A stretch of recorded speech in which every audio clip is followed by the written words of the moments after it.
जिसे वो जैसे ही खोलता है उसे लगता है शायद इसके अंदर हीरे जवाहरात होंगे, बट ऐसा कुछ नहीं होता। उसमें सिर्फ एक किताब होती है, एक किताब और एक पेन जिस पे लिखा होता है सर्वाइवल गाइड। बेसिकली जब वो किताब पढ़ता है तो उसको समझ में आता है कि उससे पहले भी कोई एक इंसान इस आइलैंड पर फंस चुका है और उसने कैसे इस आइलैंड पर सर्वाइव किया। उसके सारे नोट्स इस किताब में लिखे हुए होते हैं। ये देख के उसके जान में जान आ जाती है। उसके अंदर एक चीज आती है जिसे बोलते हैं होप, कि शायद वो बच जाए। उस नोट से पढ़ते पढ़ते उसे समझ में आता है कि कैसे वो आसपास के जो नारियल के पेड़ है उनसे नारियल तोड़ सकता है और उसका पानी पी सकता है, कैसे वो मछलियों को मार सकता है हथियार बना के, कैसे पत्थरों का यूज करके वो आग लगा सकता है। ये सारी नॉलेज जो उसे पहले इतनी नहीं थी वो उसे उस गाइड में मिलती है और यहाँ से एक सेल्फ बिलीव उसके अंदर पैदा होता है कि शायद मैं बच सकता हूँ। जब वो किताब पढ़ता है तो उसके अंदर एक इंपॉर्टेंट लेसन लिखा हुआ है कि कैसे उसे अब अपने आप को बदलना होगा। उसकी जो भी आइडेंटिटी पहले थी, एक सेलर की, एक मर्चेंट नेवी की, एक बच्चे की, अब उसे तोड़ के उसे अपने लिए न्यू आइडेंटिटीज बनानी होगी। कैसे एक टाइम था जब खाना पीना हर एक चीज के लिए वो घर वालों पे या दूसरों पे डिपेंड होता था, लेकिन अब वो अकेला था। हर चीज की रिस्पांसिबिलिटी उसे खुद लेनी थी और इसीलिए उसे न्यू आइडेंटिटीज बनानी थी। जैसे कि मैं एक फिशरमैन हूं जो मछलियां पकड़ सकता है, मैं एक बिल्डर हूं जो नई चीजें बना सकता है, मैं एक स्ट्रेटेजिस्ट हूं जो सर्वाइव करने के लिए स्ट्रेटेजीज बना सकता है, मैं एक सर्वाइवर हूं जो मुश्किल से मुश्किल टाइम में सर्वाइव कर सकता है। और ये सारी न्यू आइडेंटिटीज जब उसने अपने आप को देना स्टार्ट करी, उसके ऊपर काम करना स्टार्ट किया, तो धीरे धीरे उसने अपने आप के अंदर एक ऐसे इंसान को ढूंढा जो उसे खुद नहीं पता था कि उसके अंदर छुपा हुआ है, जिसने उसको चैलेंज किया और रिक्रिएट किया। ऐसे धीरे धीरे दिन बीतने लगे। लेकिन विजय को एक बहुत प्रॉब्लम वाली चीज रियलाइज हुई।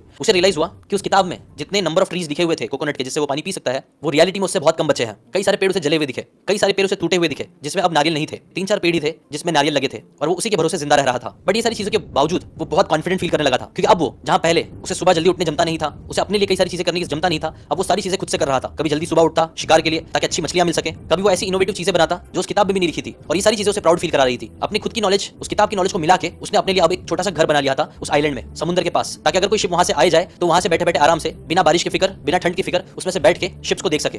और जिंदगी अब थोड़ी सी आसान होने ही लगी थी कि तभी एक दिन एक भूकंप से वहां पे आया और वो भूकंप से कई सारी बड़ी लहरें उस आइलैंड पे आने लगी। इनफैक्ट एक लहर तो इतनी बड़ी थी जिसने आते साथ उसके पूरे प्यारे से घर को तहस नहस कर दिया। उसने जो भी चीजें अच्छी अच्छी बनाई थी सारी चीजें अगेन समुद्र में बह गई। तब उस दिन उसकी जैसे उम्मीद पूरी टूट सी गई। उसे जिंदा रहने की जो इच्छा थी वो खत्म सी होने लगी। वो गिड़गिड़ा के बोलने लगा कि क्यों मेरे साथ ऊपर वाला तू बार बार ये चीज कर रहा है, मैं जितनी कोशिश कर रहा हूं अपने आप को संभालने की तू मुझे उतना ही गिरा रहा है। वो बहुत रोया, उसने बहुत ऊपर वाले को कोसा और बहुत रोने के बाद सडनली उसे एक साइलेंस, एक शांति महसूस हुई। उसका दिल जो बहुत भारी था अब थोड़ा हल्का होने लगा और उसके अंदर से एक आवाज आई कि अगर मैंने वो घर एक बार बनाया था तो अब मैं उसे बार बार भी बना सकता हूं। इस बार वो जो दर्द था, इस दर्द ने उसे तोड़ के उसे जोड़ा और अब एक नया इंसान बना दिया था। उसके इस नए कॉन्फिडेंस के साथ उसने फिर से अपना घर बनाना स्टार्ट किया। कई सारी चीजें वापस से करना चालू करी जो उसने इतने दिनों में सीखी थी और अब उसे लग रहा था कि वापस से वो बहुत टाइम सर्वाइव कर सकता है। वो नया पानी बनाने के लिए एक नए मेथड का भी यूज कर रहा था जो किताब में दिया गया था, जिसकी हेल्प से वो समुद्र के पानी को पीने के पानी में बदल सकता था। उसकी उम्मीद बढ़ चुकी थी कि आज नहीं तो कल कोई ना कोई उसकी मदद जरूर करेगा, बस उसे खाना पानी मिलता रहे।